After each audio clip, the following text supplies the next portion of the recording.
Ah, tout le monde connaît la marque de la pomme. En effet, celle-ci est très reconnue dans le monde entier et nous propose de nouveaux appareils électroniques chaque année. En cette année 2018, Apple nous a annoncé à la keynote les nouveaux iPhones ainsi que la nouvelle Apple Watch, l'Apple Watch série 4. Nous allons donc aujourd'hui parler de cette nouvelle montre et ainsi déterminer s'il y a la nécessité de changer son Apple Watch série 3 pour une 4. En effet, l'année dernière, Apple nous a proposé 4 Apple Watch différentes. On a eu l'Apple Watch Nike Plus, l'Apple Watch Hermès et l'Apple Watch Edition. On va traiter l'Apple Watch série 4 et série 3 GPS. On va pas partir dans les cellulaires, on va regarder les caractéristiques de la série 3 GPS. Alors en effet, les séries 3 avaient un processeur Beaker plus rapide que la série 2 et avaient la nouvelle puce sans fil d'Apple. On avait un altimètre barométrique, elle était étanche jusqu'à 50 mètres, elle pouvait vérifier et mesurer notre cardiofréquence, elle a possédé un accéléromètre, un gyroscope, elle possède également un capteur de luminosité ambiante.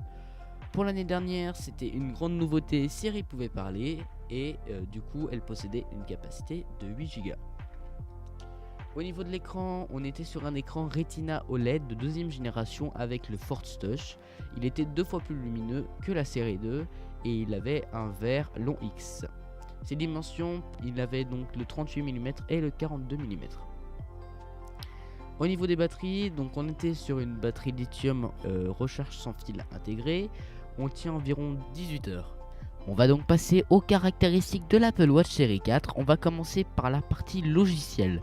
Donc l'Apple Watch série 4 fonctionne sous WatchOS 5, ce qui annonce des nouveautés intéressantes comme une amélioration des trackers d'activité et des indicateurs sanitaires.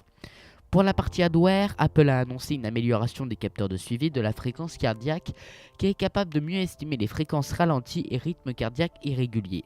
L'Apple Watch série 4 est également la première montre connectée à intégrer un électrocardiogramme. Enfin, cette dernière bénéficie d'une toute nouvelle fonction inédite grâce à son gyroscope plus puissant. Celui-ci sera capable de détecter les chutes du porteur, par exemple les accidents, et d'appeler automatiquement les secours si ce dernier ne bouge pas après quelques minutes. Pour le processeur de l'Apple Watch, donc celui-ci a été mis à jour et délivre de meilleures performances et propose une meilleure efficacité énergétique que l'Apple Watch série 3, sa grande sœur. Elle est en effet animée par la puce Apple S4 Dual-Core 64 bits que la pomme présente comme 2 fois plus puissante que celle du modèle précédent. Pour le design de l'Apple Watch série 4, l'Apple Watch série 4 n'a pas vraiment un design qui rompt avec celui des modèles précédents, un bord 15% plus grand que sa grande sœur. On passe en effet des boîtiers de 38 mm à 42 mm à des formats respectifs de 40 et 44 mm. Les bordures sont par ailleurs plus fines que sur l'Apple Watch série 4. Vous possédez déjà l'Apple Watch série 3, ne vous faites pas de mauvais son, gardez-la.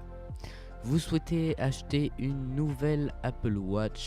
Eh bien, je pense que l'Apple Watch série 4 est faite pour vous. En effet, il n'y a pas une grande différence de prix pour une vingtaine d'euros environ entre l'Apple Watch série 3 et série 4. Elle vaut quand même plus le coup, elle est plus jolie, elle est plus à l'aise à porter au poignet. Par contre, elle sera peut-être un peu plus grosse, donc ça dépendra de votre taille de poignet, ce sera à vous de juger. Si vous dépendez de la taille de la montre, si vous voulez plutôt une petite montre, je pense que ça sera mieux de vous diriger vers la série 3 qui vous proposera une taille de 38 mm, alors que l'Apple Watch série 4 vous proposera une taille minimum de 40 mm. Si la vidéo vous a plu, n'hésitez pas à laisser un petit like, à laisser un commentaire et si vous avez des questions, n'hésitez pas, j'y répondrai, je suis là pour ça. Si vous avez des conseils à me donner pour améliorer la qualité des vidéos, les montages vidéo, je suis également présent et je serai à votre écoute. Salut tout le monde, c'était Tetudi, bye.